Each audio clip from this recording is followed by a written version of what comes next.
올해 주님이 저에게 주신 표현은 주의 양은 주의 음성을 듣는다. 저와 여러분은 주의 양입니다. 그러면 주의 음성을 들어야 합니다. 주의 음성을 듣는 데 있어서 그 베이직 훈련 과정은 기도와 말씀을 통해 이루어진다.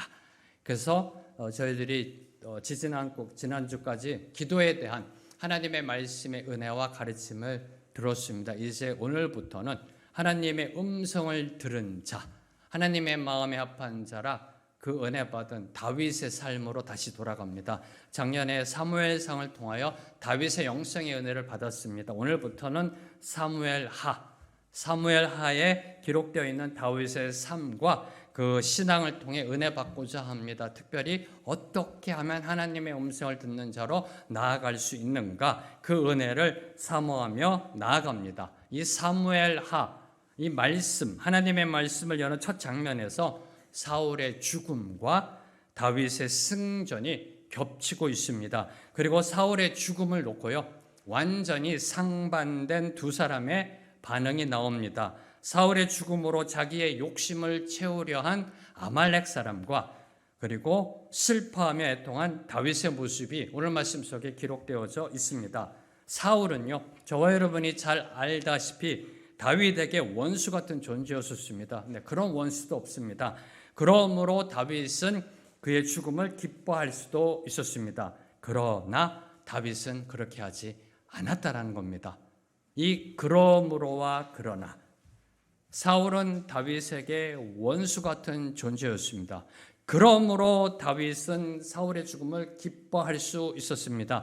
그러나 다윗은 그렇게 하지 않았습니다. 이 그러므로와 그러나의 부딪힘, 이 부딪힘이 아말렉 사람과 다윗의 모습을 통해 오늘 저와 여러분에게 신앙적 도전을 던져주고 있습니다. 오늘 말씀 먼저 1절과 2절 말씀, 두 구절 말씀 함께 읽습니다. 시작. 사울이 죽은 후에 다윗이 아말렉 사람을 쳐 죽이고 돌아와 다윗이 시글락에서 이틀을 머물더니 사흘째 되는 날에 한 사람이 사울의 진영에서 나왔는데 그의 옷은 찢어졌고 머리에는 흙이 있더라. 그가 다윗에게 나와 땅에 엎드려 절하매. 이 말씀이 사무엘하를 여는 첫 말씀입니다. 사무엘하라는 하나님의 성경, 이 말씀을 여는 첫 말씀입니다. 그 첫 말씀의 시작, 늘 항상 시작이 중요하잖아요. 그 시작은 사울이 죽은 후에, 성경을 여는 첫 시작, 태초에 하나님이 천지를 창조하셨다. 사무엘하를 여는 첫 말씀, 사울이 죽은 후에 어떤 메시지가 담겨 있다는 겁니다. 그렇죠? 어떤 성경을 여는 첫 말씀은요, 하나님께서 무언가를 말씀하고 싶은 것이 담겨 있다라는 겁니다. 사울이 죽은 후에 뭘 말하고자 한 것일까요? 이는 이제 사울의 시대가 막을 내리고 이제부터 새로운 시대, 다윗의 시대가 열리게 되었음을 암시하고 있는 겁니다. 이제 옛 시대는 가고 새 시대가 다가온다. 사울의 시대는 가고 다윗의 시대가 다가오고 있다라는 사실을 암시하고 있는 것이 사울이 죽은 후에 이를 확증하는 것이 두 가지입니다. 첫째, 1절에 보면 다윗이 아말렉 사람을 쳐 죽이고 돌아와 라고 말씀하고 있습니다. 자, 다윗은 아말렉과의 전쟁에서 승리하고 돌아왔습니다. 이스라엘의 대적 아말렉, 그 아말렉과의 전쟁에서 승리하고 돌아왔습니다. 그러나 사울은 블레셋과의 전쟁에서 패하고 돌아오지 못했습니다. 이스라엘의 또 다른 대적 블레셋과의 전쟁에서 패했습니다. 돌아오지 못했습니다. 왜요? 죽었기 때문에. 사울만이 아니라 사실 사람이라면, 인간이라면 누구나 죽게 되어 있습니다. 그렇죠? 죽음은 인간이 피해갈 수 없는 절대 숙명입니다. 그리고 인간의 첫 조상인 아담과 하와가 범죄한 그 원죄의 결과이기도 합니다. 그 어느 누구도 예외가 될 수 없습니다. 그런데 주목하는 것, 모든 사람의 죽음이 동일한 의미를 지니는 것은 아니다라는 겁니다. 모든 사람은 죽게 되어 있습니다. 그런데 모든 사람의 죽음이 동일한 의미를 지니는 것은 아니다라는 겁니다. 같은 죽음이라도 그 의미는 전혀 다를 수가 있습니다. 누군가의 죽음은 잘 죽었다. 속이 시원한 죽음일 수도 있습니다. 맞아, 천벌받아 죽어야 돼. 그런 죽음이 있을 수 있고요. 또 다른 누군가의 죽음은 뭐가 그리 급하다고 그렇게 빨리 갔나, 이 안타까움의 죽음일 수도 있습니다. 이 둘의 차이가 무엇인지 아시는지요? 안타까운 죽음이 있을 수 있고요, 속 시원한 죽음이 있을 수가 있습니다.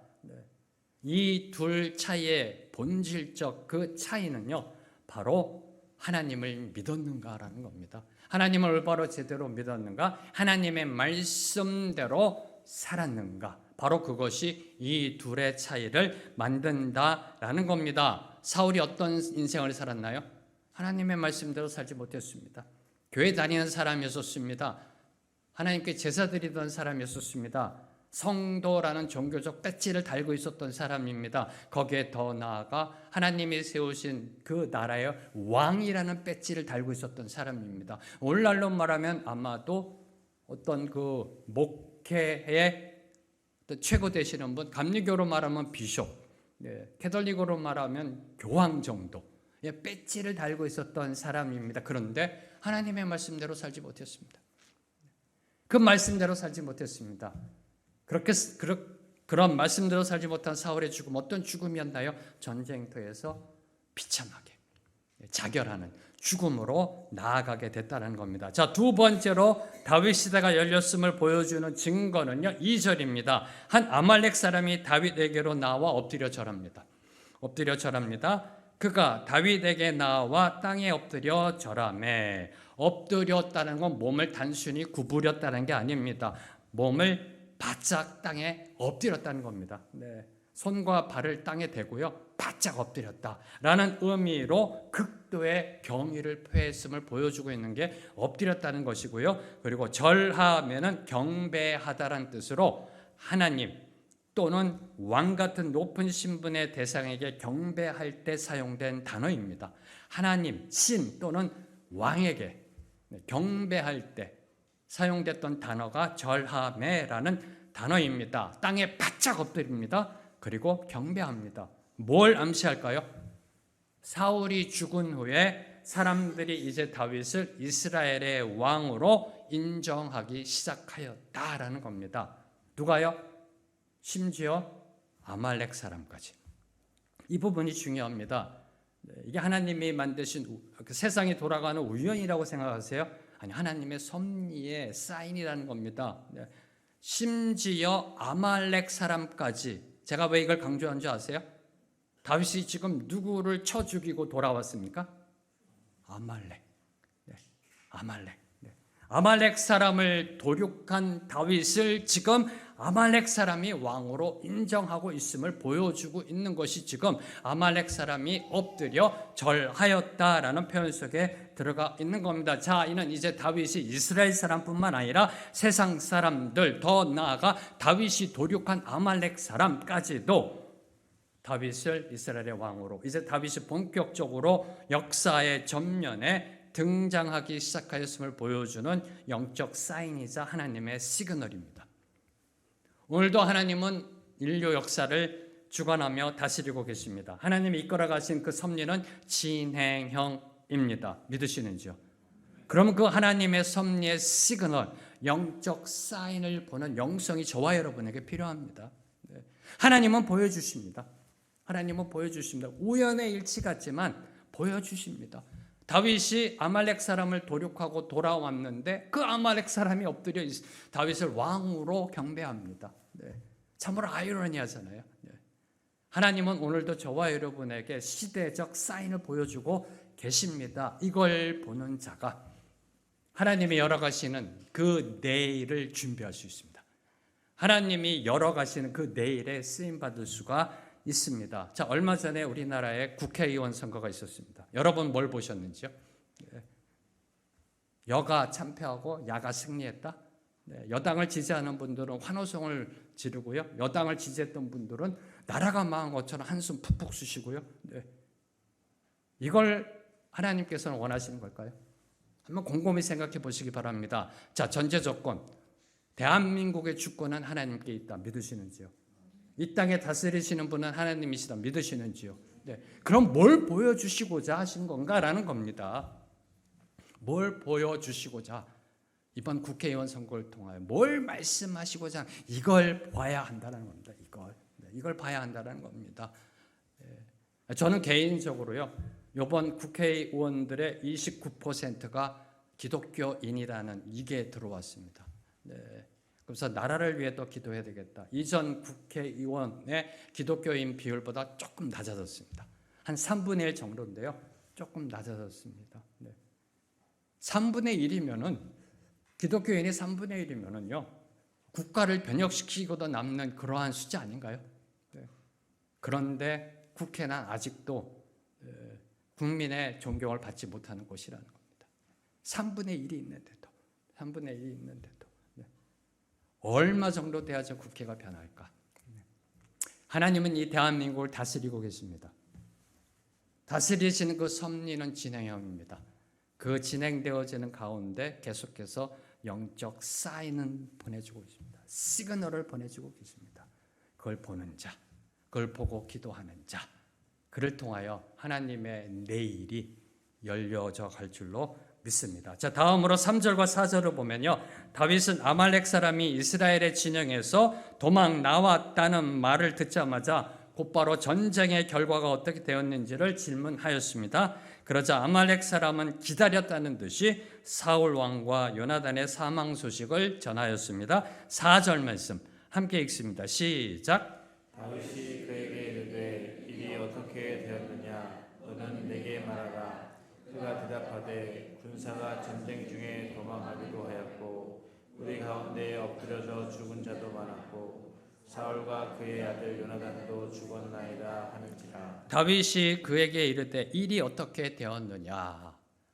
아말렉 사람이 이스라엘 그 블레셋과의 전쟁에서 도망 나온 걸 알고, 자, 그러면 그 싸움 어떻게 됐니? 전쟁의 결과가 어떻게 되었느냐고 질문합니다. 그때 사울과 그의 아들 요나단도 죽었나이다. 네, 한글 성경에는 이게 잘 안 나타나는데요, 강조하며 이야기하고 있는 겁니다. 네, 사울과 요나단도 죽었다라는 것을 강조하며 말하고 있습니다. 자, 전쟁이 어떻게 되었느냐라고 질문하면 여러분 어떻게 대답하시겠습니까? 내 주여 이스라엘이 패하나이다. 아, 그래? 그러면은 사울 왕은 어떻게 되었느냐? 죽었습니다. 이게 대화가 흘러가는 모습이잖아요. 네. 전쟁의 결과가 어떻게 되었느냐? 그랬더니 사울과 그의 아들 요나단도 죽었습니다라고 강조하며 보고한 사실입니다. 왜 그렇게 보고했을까라는 겁니다. 네.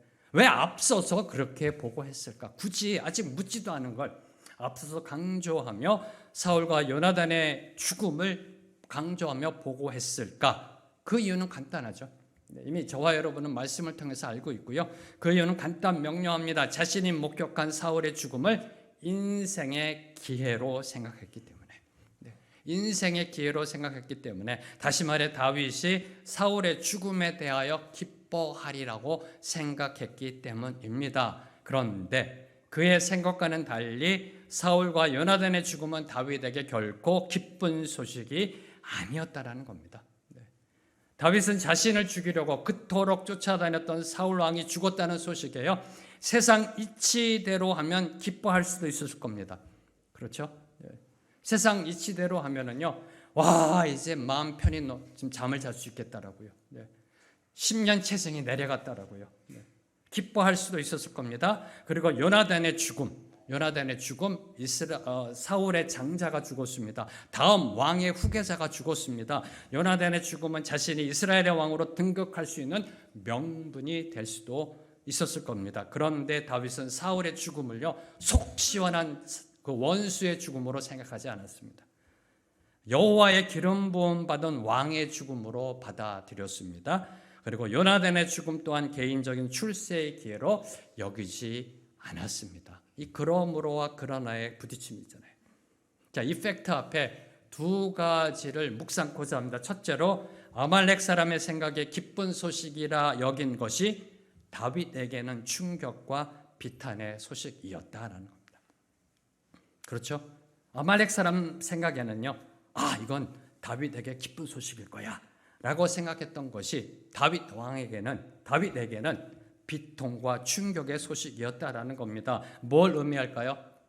이 사람에게 좋은 소식이라 여겨지는 것이 저 사람에게는 나쁜 소식이 될 수도 있다라는 겁니다. 나의 주관적 기쁨이 반드시 객관적인 기쁨은 아니다라는 겁니다. 인간의 기쁨은 절대로 절대적 기쁨이 될 수 없다라는 겁니다. 세상 사람들은 저와 여러분을 포함해서 사람은요, 각자의 기준과 생각으로 상황을 판단합니다. 그렇죠? 그리고 머리에서 계산합니다. 이게 우리의 본능이에요. 계산기가 돌아가게 돼 있어요. 판단하고요. 이 계산기가 돌아갑니다. 그리고 계산기를 두드리며 나에게 이익이라고 생각할 때, 나에게 무언가 의심가를 줄 것이라고 생각할 때, 그때 기쁨이 일어납니다. 그때 특히 오늘 말씀 속 아말렉 사람처럼요, 그 부패한 도덕적 기준으로 상황을 판단한 그 기쁨은 반드시 화를 자초하게 되어 있음을 교훈하고 있습니다. 자, 그러므로 우리가 어떤 소식, 어떤 사실을 다른 사람에게 전할 때 제일 먼저 나의 마음을 살펴봐야 한다는 겁니다. 나의 마음. 내 마음이 과연 어떤 상태인지 살펴봐야 하고요. 그리고 더 나아가 그것이 상대방에게 어떤 의미로 다가오게 될지를 살피는 것 또한 중요합니다. 여기서 제가 설교를 마치면 윤리적 교훈받게 되지 않습니다. 그렇죠? 이런 가르침은 공자가 더 잘 가르치십니다. 여기서 제가 멈춘다면, 그 어느 종교나 주시는 이 교훈에 멈춘다면 설교가 아니죠. 설교가 아니죠. 자, 성도라면 이 대목에서 반드시 놓치지 말아야 할 것이 있다는 겁니다. 어떤 사람에게는 좋은 소식이 될 수 있고 그 소식이 어떤 사람에게는 나쁜 소식이 될 수 있다. 인간의 기쁨은 절대 기쁨이 될 수 없다. 인간의 주관적 기쁨은 절대 기쁨이 될 수 없다. 이 대목 속에 성도라면 반드시 놓치지 말아야 할 게 있다는 겁니다. 바로 그것은 그 어떤 상황, 그 어느 누구에게나 기쁜 소식이 되는 것이 있다라는 겁니다. 바로 이것을 아말렉 사람은 다윗에게 갖고 왔었어야 했다라는 겁니다. 그 어떤 상황, 그 어느 누구에게나 기쁜 소식이 되는 것이 있다. 무엇일까요? 예수 그리스도의 복음. 예수 그리스도의 복음. 여기까지 저와 여러분의 묵상이 이어져야 한다라는 겁니다. 감사하게도 그 그리스도의 복음, 가장 큰 기쁨의 소식, 그 소식이 오늘 우리 모두에게 전해졌습니다. 우리 모두는 그 복음을 들었습니다. 그리고 그 복음을 받아들였습니다. 할렐루야. 그렇다면 지금 여러분은 얼마나 기쁜지요? 이 질문입니다. 그렇다면 여러분은 얼마나 기쁜지요? 이 부패한 기준입니다만, 나쁜 마음입니다만은 아말렉 사람의 그 심리 상태를 한번 상상해 보겠습니다. 전쟁터에서 다윗에게 나올 때까지 얼마나 기뻤을까? 물론 부패한 기쁨입니다. 그렇죠? 출세할 돈 벌 기회를 생각하면서 나왔을 거 아니에요. 그 나오는 동안에 이제 한몫 잡았다. 이제 내 인생 핀다라는 최소한의 이러한 기쁨이라도 있으신지요? 누가요? 저와 여러분 복음을 받아들였는데 이런 기쁨이라도 있으신지요? 복음을 받아들였으면 복음이 생각날 때마다 감동, 감격, 감사, 감탄, 감복의 이 오감의 기쁨이 있으신지요? 이 질문입니다.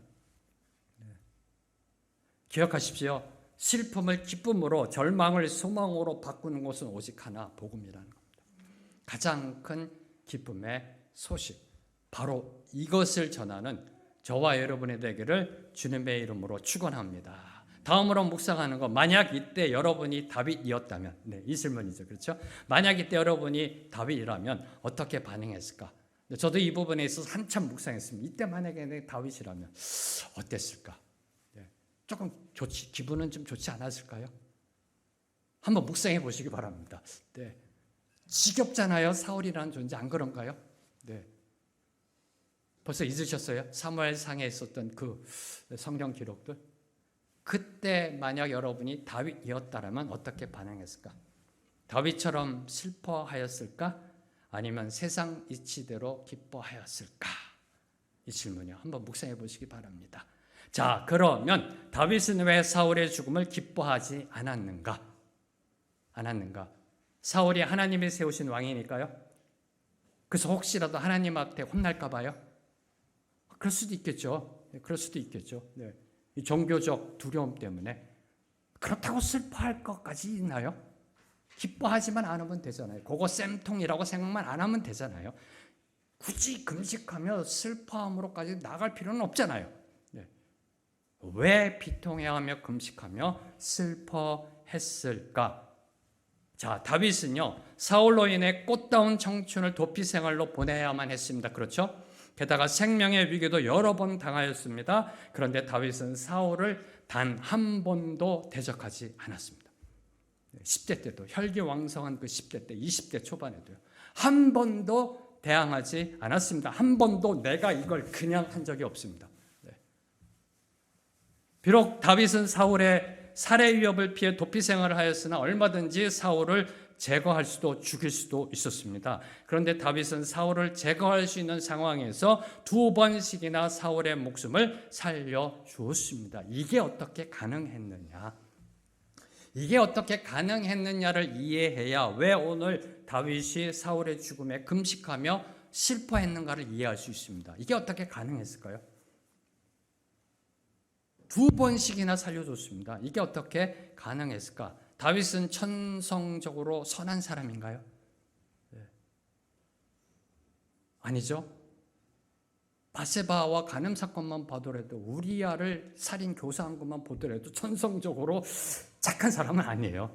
네. 바보처럼 착한 사람이었나요? 네. 그랬으면 골리앗 앞에 나서지도 못했을 거예요. 네. 이에 대해 묵상하다가 내린 결론, 네, 성경적인 결론, 다윗은 온유한 사람이었다. 온유한 사람이었다라고 결론을 내렸습니다. 네. 왜냐하면 성경 사전을 보면 온유에 대해 이렇게 정의하고 있습니다. 온유함이란 위로는 하나님의 어떤 섭리에도 순종하고 아래로는 이웃에게 덕과 관용으로 대하는 자세. 이게 바로 온유다라고 정의하고 있습니다. 바로 이 온유함이 하나님의 마음에 합한 성품이라는 겁니다. 이 온유함이 하나님의 마음에 합한 성품. 왜요? 예수님이 이렇게 말씀하셨습니다. 나는 온유하고 겸손하니. 네. 그래서 이 온유함이 하나님의 마음에 합한 성품이 된 겁니다. 자, 여러분, 온유한 사람 한번 생각해 보세요. 온유한 자, 그 사람의 모습을 한번 떠올려 보세요. 자, 온유함이란 것은요, 세상 사람들 보기에 힘 없어 보입니다. 네. 용기 없는 자의 어쩔 수 없는 태도처럼 보입니다. 겉보기에는 나약하고요, 소극적이며 무기력하게 보일 수도 있습니다. 어떨 땐 바보라는 소리도 듣습니다. 이게 온유한 사람입니다. 그러나 온유한 사람은 외유내강의 사람이라는 겁니다. 외유내강의 사람. 내면적으로는 하나님께 대한 굳건한 믿음과 선한 양심의 지조가 있는 외유내강의 사람이라는 겁니다. 한마디로 온유한 사람은 부드럽지만 결코 약하지 않은 사람. 부드럽지만 결코 약하지 않은 사람. 네. 저는 이를 한마디로요, 물 같은 사람이다라고 정의합니다. 물 같은 사람. 네. 물 같은 사람. 왜요? 자, 돌을 벽에 던지면 어떻게 되나요? 벽면에 금이 가거나 깨집니다. 네. 아니면 돌이 깨지든지. 돌을 한번 벽에 던져보세요. 어떻게 되나? 네, 벽에 금이 가거나 깨지거나 돌이 깨지거나. 근데 물에 던져보세요. 돌을. 어떻게 되나요? 잠시 파장은 있습니다. 잠시 파장은 있죠. 그런데 조금 있으면 어떻게 되나요? 잠잠해집니다. 이것이 바로 온유의 능력입니다. 온유의 능력. 바로 이 능력으로 다윗은 사울을 품었던 겁니다. 자, 다음으로 5절에서 10절을 보면요, 어떻게 사울과 요나단이 죽었는지를 아느냐는 다윗의 질문에 대한 아말렉 사람의 대답이 5절부터 10절에 기록되어 있습니다. 먼저 6절을 보시겠습니다. 6절 말씀 함께 읽습니다.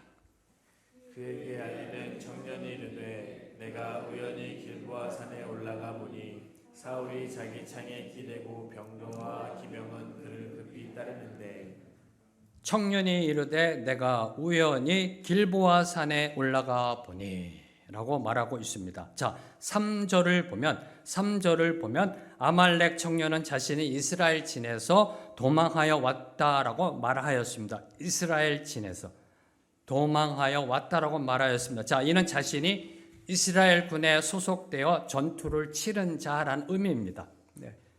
그런데 6절에서는 우연히 전투하는 산에 올라갔다라고 모순된 대답을 하고 있습니다.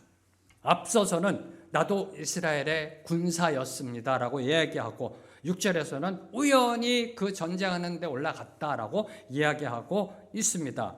자, 이는 그가 이스라엘 군에 소속된 자가 아니라 전쟁터에서 죽은 병사들의 소지품을 훔치는 자였음을 스스로 드러낸 것입니다. 옷을 찢고 머리에 흙을 쓴 것은 다윗의 마음을 얻기 위해서 거짓으로 슬픔을 표현한 것이라는 것입니다. 한마디로 다윗의 질문에 아말렉 사람이 지금 진술하는 그 가운데 거짓이 들어있다라는 겁니다. 자, 무엇보다도요, 그가 사울을 보았다라고 진술한 장소가 어딘가요? 길보아산. 네, 길보아산. 500m, 해발 500m 높이의 산입니다. 여러분이 성지순례 가보시면요, 네, 이 길보아산을 볼 수가 있습니다. 500m의 산입니다. 산. 평지에서나 사용 가능한 병거와 기병들이 길보아산에서 사울을 뒤쫓았다? 말이나 되나요? 산에서 병거가 달리는 거 보신 분 계세요? 누가 그 산에 있는 나무를 다 작버려 놨나요? 산에다 고속도로를 좀 깔아놨나요? 자, 남산 생각해 보세요. 남산에 병거가 달린다? 이게 말이나 돼요? 기병이, 말탄 기병이 거길 달린다? 이 말이나 되나요? 말이 안 되는 소리죠. 참고로 사무엘상 31장을 보면 활 쏘는 사람들이 이스라엘 군대를 추격하였다라고 기록하고 있습니다. 자, 이처럼 거짓된 자는요, 자신도 모르게 그 거짓을 스스로 드러내게 되어 있습니다. 왜냐하면 주님이 그렇게 말씀하셨기 때문에. 다시 선포합니다. 거짓된 자는 자신도 모르게 그 거짓을 스스로 드러내게 되어 있습니다. 왜요? 주님이 그렇게 말씀하셨기 때문에. 마태복음 10장 26절 말씀. 그런즉 그들을 두려워하지 말라. 감추인 것이 드러나지 않을 것이 없고 숨은 것이 알려지지 않을 것이 없느니라. 주님의 말씀입니다. 감추인 것이 드러나지 않을 것이 없고 숨은 것이 알려지지 않을 것이 없느니라. 기억하십시오. 거짓은 절대로 감출 수 없다라는 겁니다. 이 그러나와 그러므로와 그러나의 충돌 속에 자신의 이익을 취하고자 했던 이 아말렉 사람의 이 거짓은요, 드러나게 되어 있다라는 겁니다. 절대로 감출 수가 없습니다. 그리고 거짓은 또 다른 거짓의 악으로 이어지게 되어 있습니다. 거짓은요, 반드시 또 다른 거짓으로 이어지게 되어 있습니다. 창세기만 보더라도요, 아브라함이 아내 사라를 너희 동생이라 속인 그 거짓이 2번 반복됩니다. 그의 인생 가운데. 여기서 멈추는 게 아니라 그의 아들 이삭 때까지. 이게 거짓의 파워입니다. 이게 악의 파워입니다. 거짓은 반드시 거짓으로 이어지게 되어 있습니다. 이를 잘 보여주는 것이 10절입니다.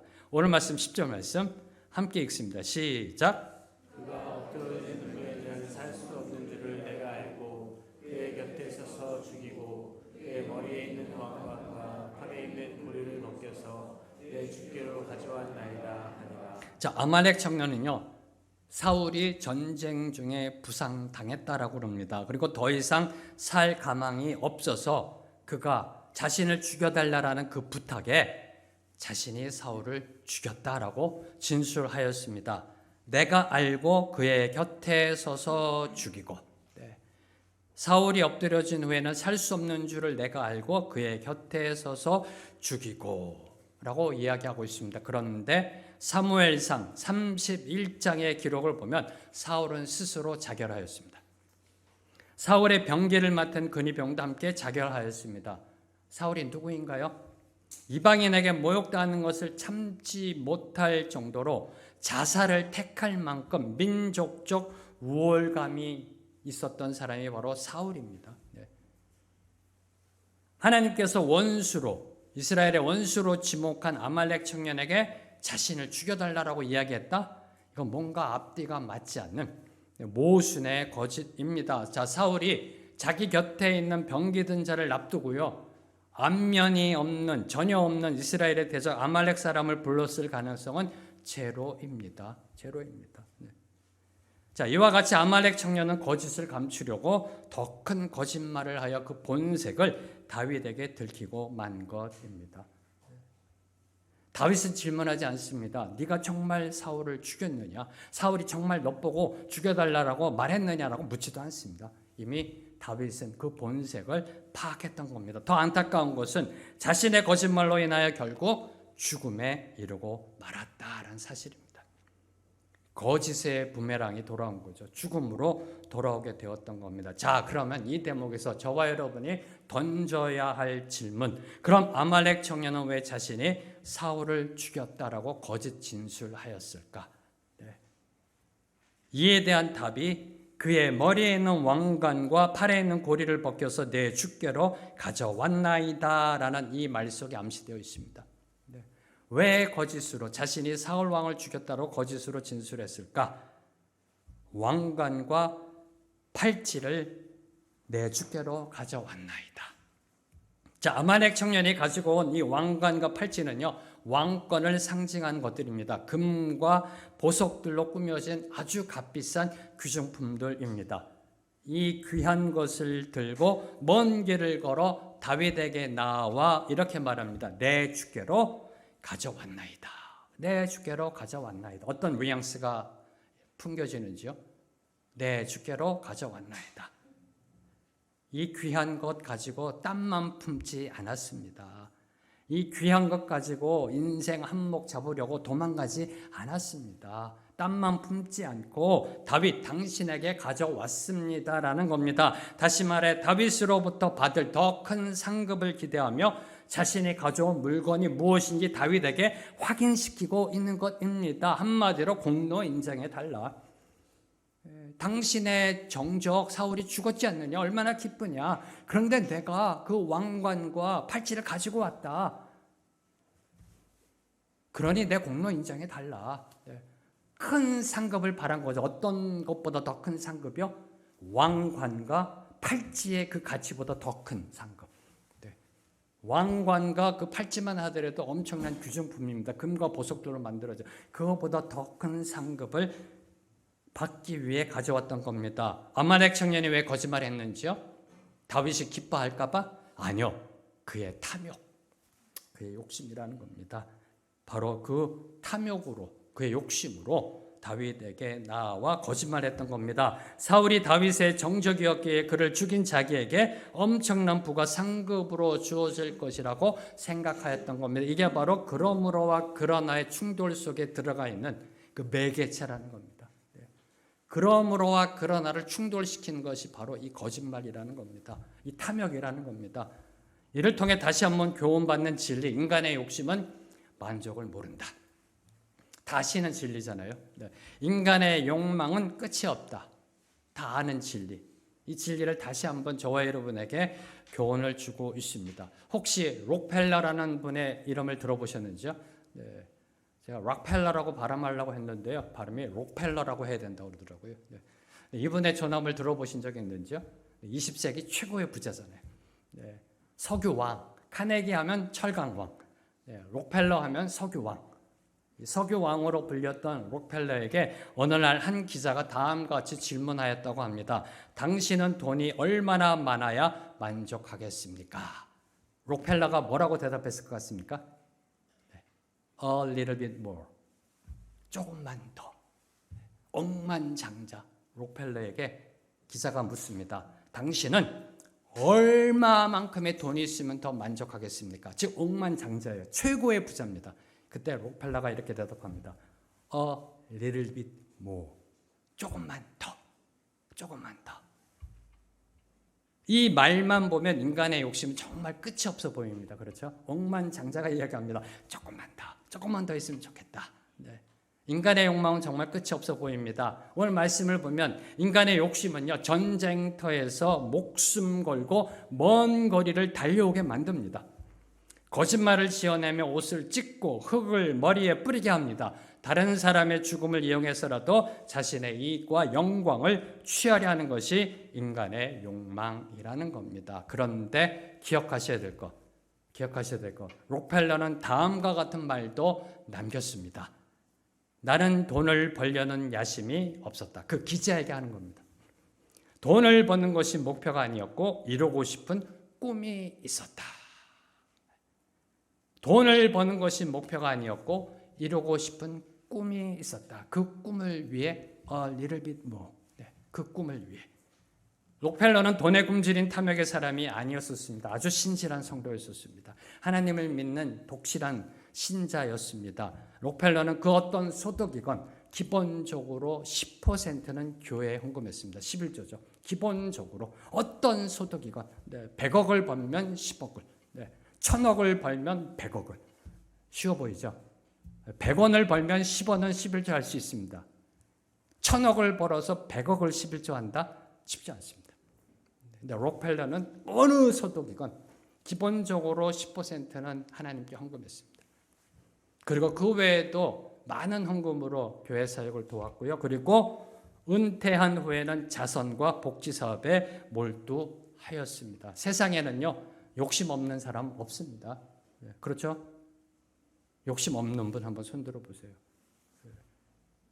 자식에 대한 욕심 있지 않으세요, 우선요? 얼리를 빛 뭐는 다 갖고 있습니다, 우리가요. 저도 이 신앙적 욕심이 있고요, 목회적 욕심이 있고요, 다 욕심이 있잖아요. 세상에는 욕심 없는 사람 없습니다. 그런데 그 욕심을 누굴 위해 사용하느냐, 어디에 사용하느냐에 따라 그 인생의 가치가 달라진다라는 겁니다. 그 인생의 가치가 달라진다. 자, 이제 11절 이하를 보면은요, 이스라엘의 패전 소식과 사울 왕과 요나단의 전서 소식을 접한 다윗의 두 가지 반응이 나옵니다. 그러나의 반응이죠.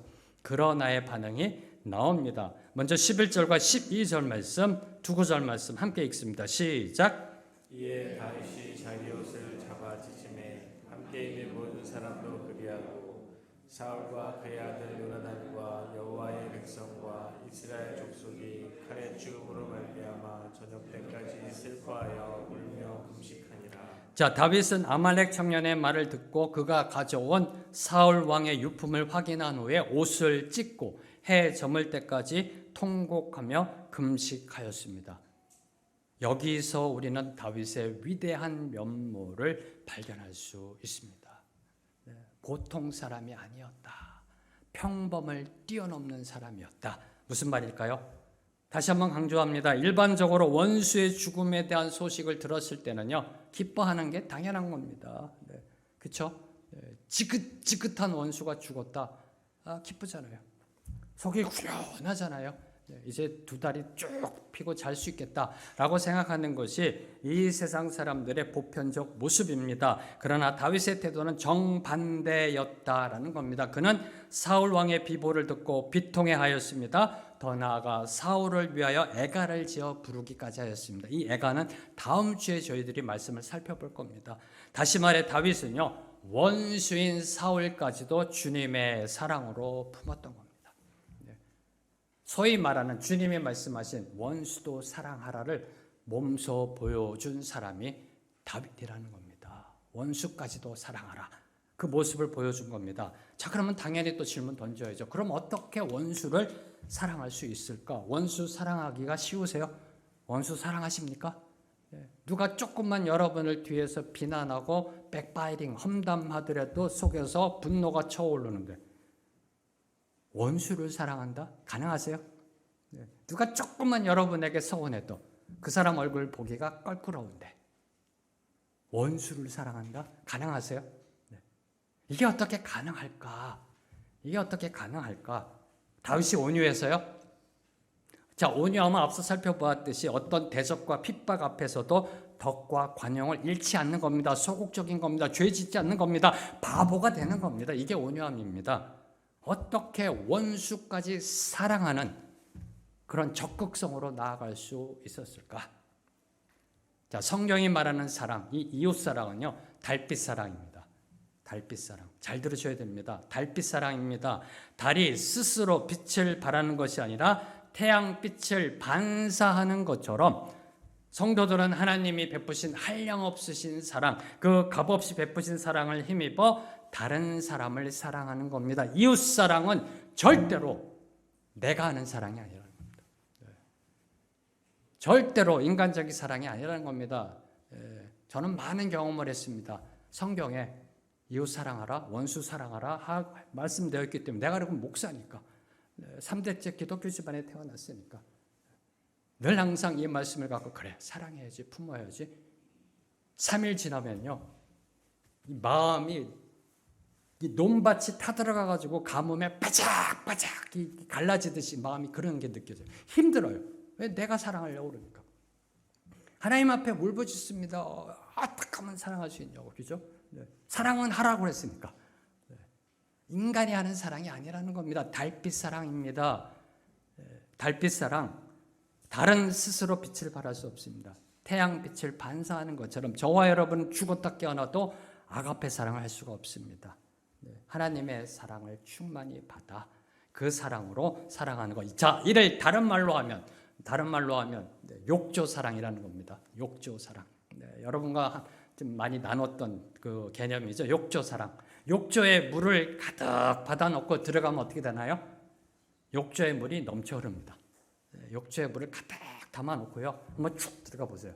물이 넘쳐 흐르듯이 우리 마음의 욕조에 하나님의 사랑을 가득 채우는 겁니다.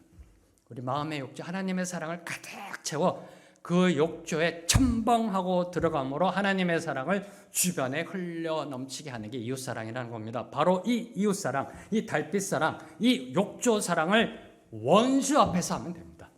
네. 그러면 됩니다. 그러면 원수를 사랑하게 되는 겁니다. 네. 원수 옆에 가서 달빛사랑을 하는 겁니다. 네. 태양빛을 반사하는 겁니다. 네. 원수 앞에 가서 그래 보세요. 반사해보세요. 네. 그러면 그 관계 회복될 겁니다. 네. 반사하는 거고요. 네, 그 원수 옆에 가서 욕조에 하나님의 사랑을 가득 담고 그 옆에서 첨벙하고 들어가는 겁니다. 그럼 어떻게 돼요? 튀고 물이 넘쳐 흐르잖아요. 그러면 원수의 하나님의 사랑이 적셔지게 되잖아요. 이게 바로 이웃사랑이라는 것입니다. 바로 이것을 다윗이 했던 겁니다. 다윗도 인간입니다. 시편을 보세요. 네, 시편 하나님이 다윗이 하나님께 올려드린 그 진솔한 시편의 고백을 보세요. 사울 죽여달라고 기도합니다. 네. 뒤로 넘어져도 코가 깨지라고 기도하는 게요. 이 저주의 시편이 다윗이 지은 시편들이 있습니다. 사울을 놓고서 이게 다윗의 솔직한 마음이에요. 인간이니까. 근데 어떻게 원수까지 사랑할 수 있었을까? 바로 이겁니다. 달빛사랑, 욕조사랑. 다시 말해 나 같은 거. 하나님이 구원해 주신 그 사랑, 그 사랑에 너무 감사해서 시편 63편 3절에 내 목숨보다 하나님의 인자가 더 낫다. 나은 것이 하나님의 인자다. 이 고백 속에 늘 항상 감사하며 그 하나님의 사랑에 충만히 잠겨 있었기 때문에 그 사랑을 흘려보냈던 겁니다. 이게 다윗이 했던 거예요. 다윗이 했던 겁니다. 나 같은 걸 구원해 주셨는데 하나님이 나같이 자격 없고 공로 없는 이런 벌레 같은 나를 하나님이 구원해 주셨는데 라는 이 팩트가 느껴지고 하나님의 사랑이 충만히 임할 때 그 어느 누구도 사랑하지 못할 사람이 없다라는 겁니다. 바로 이 사랑으로 다윗은 사울을 품었던 겁니다. 자, 이제 마지막으로 13절과 16절은 다윗이 아말렉 청년을 처형한 사실을 보도합니다. 자, 그러면 다윗은 왜 아말렉 청년은 사랑으로 품지 못했을까? 사울은 사랑으로 품었습니다. 근데 왜 아말렉 청년은 사랑으로 품지 못했을까? 거짓말해서요? 그래서 처단했나요? 자, 14절과 16절 말씀, 두 구절 말씀 함께 있습니다. 시작. 다윗이 그에게 이르되 내가 어찌하여 손을 들어 여호와의 기름 부음 같은 자 죽이기를 두려워하지 아니하였느냐고. 다윗이 그에게 이르기를 내 피가 내 머리로 돌아갈지어다.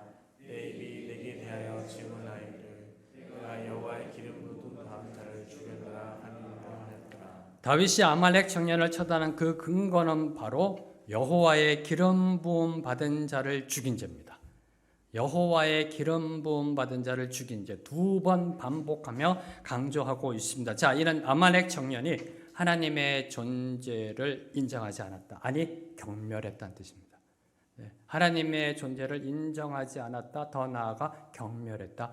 무시했다를 강조하고 있는 표현이고요. 다시 말해, 한마디로 말해 하나님의 권위에 도전하는 반역죄를 지었다. 죽임당에 마땅하다. 신약적 용어로 이야기하면 성령을 회방한 죄. 성령을 회방한 죄. 주님이 말씀하시잖아요. 성령을 회방한 죄는 용서받지 못한다. 다윗은 하나님의 주권을 철저하게 인정한 사람이었습니다. 그래서 다윗은 사울의 겉옷자락을 벤 것만으로도 양심의 가책을 받을 정도였습니다. 이러한 다윗이었기에 그는 자기 스스로 하나님이 기름 부어 세운 왕을 죽였다라고 말하는 아말렉 청년에 대해 진노했던 겁니다. 그리고 하나님을 대신하여 하나님의 공의를 세운 겁니다. 하나님을 경멸하는 자, 하나님을 무시하는 자. 바로 그 하나님을 대적하는 자를 하나님의 공의로 처단하였던 겁니다. 이 다윗의 모습 속에 자신을 죽이려 했던 원수 사울을 끝까지 하나님이 세우신 왕으로 인정하는 이 신앙. 죽었으면은 이제 그냥 사울 왕을 그냥 하나의 원수처럼 여겨도 되잖아요. 지나간 왕으로 생각해도 되잖아요. 근데 끝까지 하나님이 세우신 왕으로 인정하는 신앙, 그리고 하나님의 주권을 경멸하는 자를 향해 하나님의 공의를 세우며 그 공의로 처단하는 이 신앙, 바로 이 하나님 중심 신앙이 새로운 시대, 다윗의 시대를 열어가는 출발점이자 그 다윗 시대를 지탱한 원동력이었던 겁니다. 바로 이것을 오늘 말씀은 저와 여러분에게 선포하고 있는 겁니다. 오늘 말씀을 맺겠습니다. 사무엘하 말씀은 이제 사울의 시대는 가고요, 새로운 시대, 다윗의 시대가 왔음을 보여주며 시작합니다. 그리고 그 시작은 사울의 죽음에 대한 다윗과 아말렉 청년의 상반된 반응을 대조하고 있습니다. 하나님의 주권을 두려워하며 하나님의 말씀대로 살아가는 다윗, 그리고 세상 방식대로 욕심을 따라 살아가는 아말렉 청년, 이 두 인생을 대조하고 있습니다. 이 어떤 삶이 정답의 삶일런지요? 하나님의 주권을 인정하고 하나님의 말씀대로 살아가는 다윗과 세상 사는 방식대로 욕심을 따라 자기의 유익을 따라 살아가는 아말렉 청년, 어느 삶이 정답의 삶일까요? 어느 삶이 하나님 나라의 삶일까요? 어느 삶이 영적 이스라엘, 이제 다윗을 왕으로 세우는 그 나라의 백성다운 삶의 모습일까요? 바로 이 질문을 던지며 사무엘하는 시작하고 있는 것입니다. 기억하십시오. 정답의 삶은 오늘도 살아 역사하시는 하나님의 주권을 경외하며 송축하는 삶이다. 다시 선포합니다. 정답의 인생은 오늘도 살아 역사하시며 온 우주 만물을 다스리신 그 하나님의 절대 주권을 두려워하며 경외하며 송축하며 경배하며 예배하는 삶이다. 이 진리를 기억하며 함께 찬양함으로 나아갑니다. 주 여호와는 광대하시도다.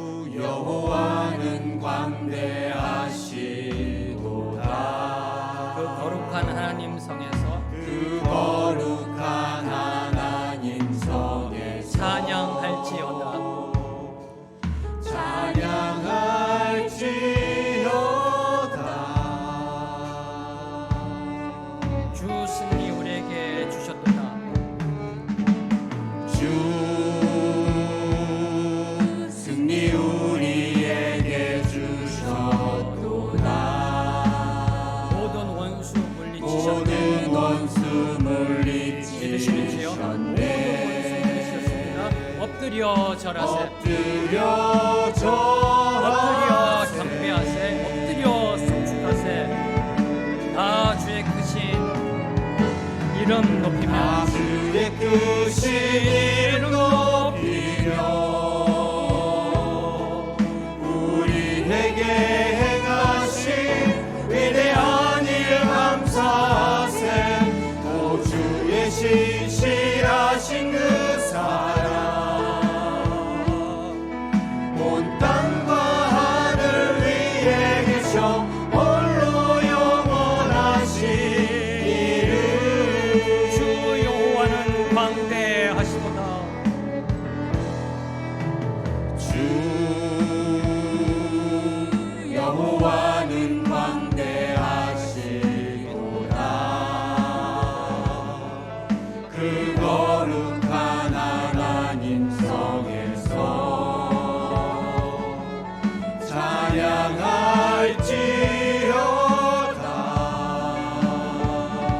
주 승리 우리에게 주셨도다.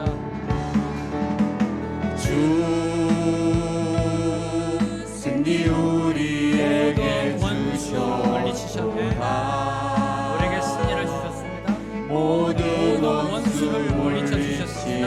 주셨네. 엎드려 절하세. 엎드려 엎드려 경배하세. 절하세. 엎드려 송축하세. 우리 모두 다 주의 크신 이름 높이며 나아갑니다.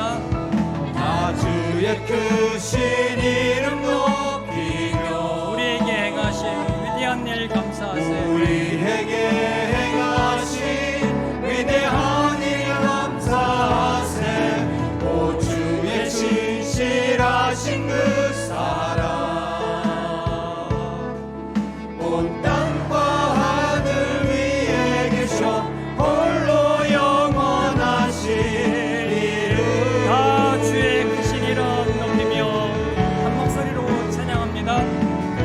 다 주의 크신 이름 높이며 우리에게 행하신 위대한 일 감사하세. 우리에게 행하신 위대한 일 감사하세.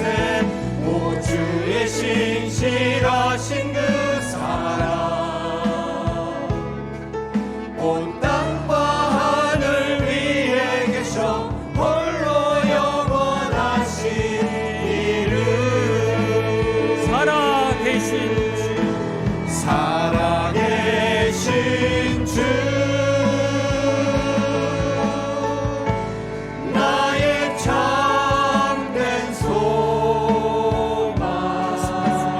우리의 참된 소망 계십니다. 걱정 어떤 수적 능력 근심 없습니다. 전혀 없네.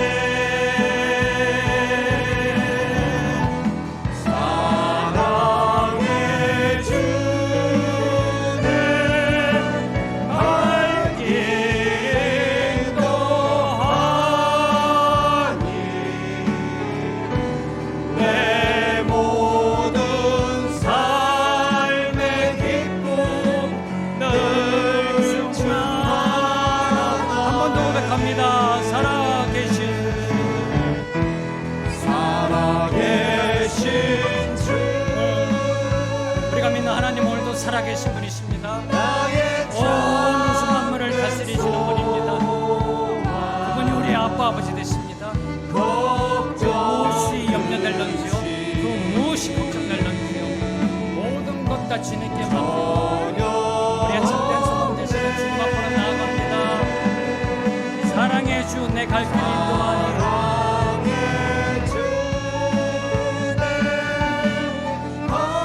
길이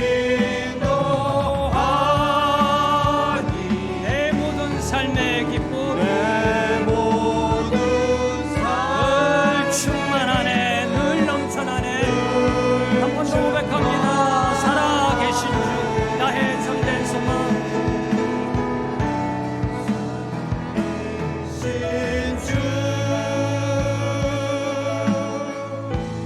나의 참된 소망 걱정 근심